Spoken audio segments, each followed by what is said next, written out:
Perkenalkan, namaku Elizabeth Christy Krismardi, kelas 11 IPS 2, nomor absen 9. Aku hari ini akan menjelaskan tentang upacara adat perkawinan Kepulauan Bangka Belitung. Langkah-langkah dalam upacara adat Kepulauan Bangka Belitung. Yang pertama, neresik. Neresik disebut juga meresik atau beresik, merupakan upaya orang tua mencarikan jodoh bagi anaknya. Biasanya mereka akan berusaha mencari tahu apakah ada seseorang yang memiliki anak dayang atau bujang. Yang kedua, mutus paham.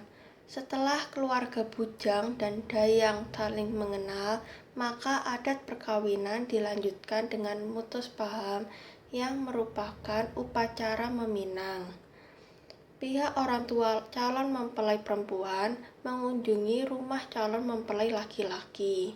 Mereka akan bermusyawarah menentukan hari atau tanggal akad nikah, hari dan tanggal yang baik pelaksanaan begawai. Dalam mutus paham, utusan membawa tipak dan jajak gede kue sebagai simbol pelamaran berupa bolu panggang atau kukus. Kue ketan sebagai simbol keakraban. Yang ketiga, pembentukan panitia gawai atau malam kumpulan. Seminggu sebelum hari pelaksanaan perkawinan, di rumah calon mempelai perempuan dibentuk panitia gawai untuk menyelenggarakan upacara perkawinan tersebut. Panitianya adalah: yang pertama, penghulu gawai. 2. Wakil penghulu gawai. 3. Mak panggong atau pesira. 4. Mak inang atau tukang cuntok.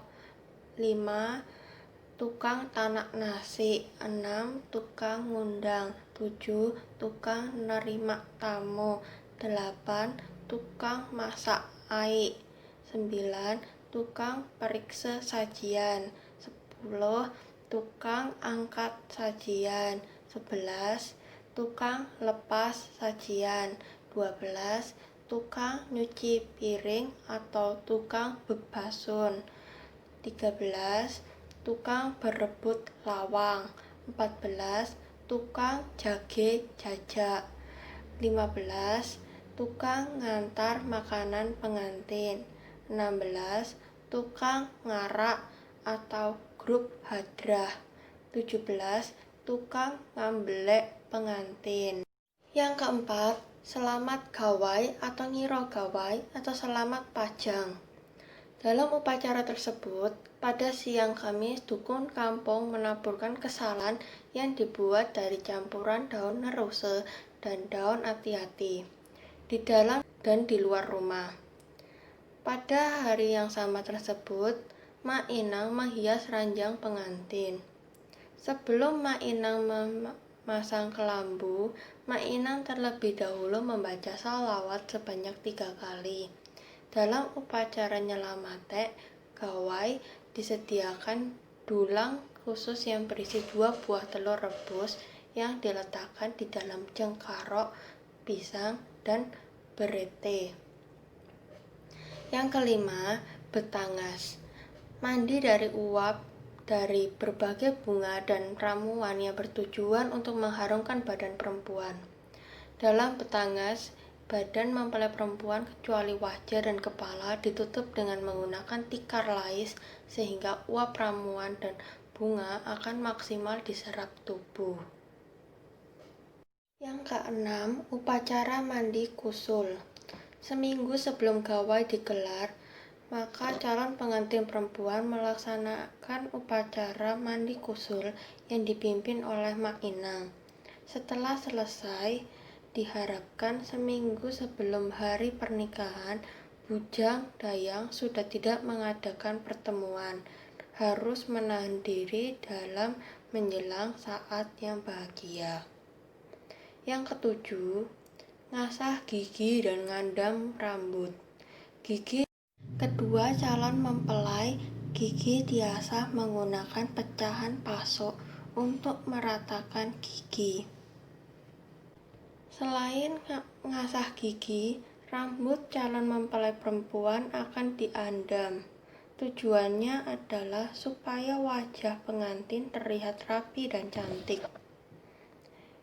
Yang kedelapan, akad nikah. Biasanya dilakukan pada hari yang sama dengan gawai, tapi bisa dilaksanakan pada hari yang berbeda. Hal ini disesuaikan dengan kesepakatan bersama kedua keluarga. Tempatnya juga sesuai dengan kesepakatan. Yang kesembilan, masang pacar inai. Pacar inai dibuat daun dikenakan pada semua kuku kaki dan tangan kedua mempelai. Setelah menggunakan pacar, maka kuku dan ujung jari akan terlihat kuning kemerah-merahan. Yang ke-10, gawai pengantin atau munggah. Jika pengantin perempuan belum khatam Al-Quran, maka akan dilaksanakan khatam Al-Quran. Juga biasa disebut betamat ngaji. Jika tidak ada khataman, diganti dengan pembacaan berjanji atau berjanji. Ai asrokal atau ai serakal, ai berkat dicampur dengan kembang 7 macam yang berbau wangi, digunakan untuk mandi besimbor. Tujuannya supaya pengantin selalu wangi.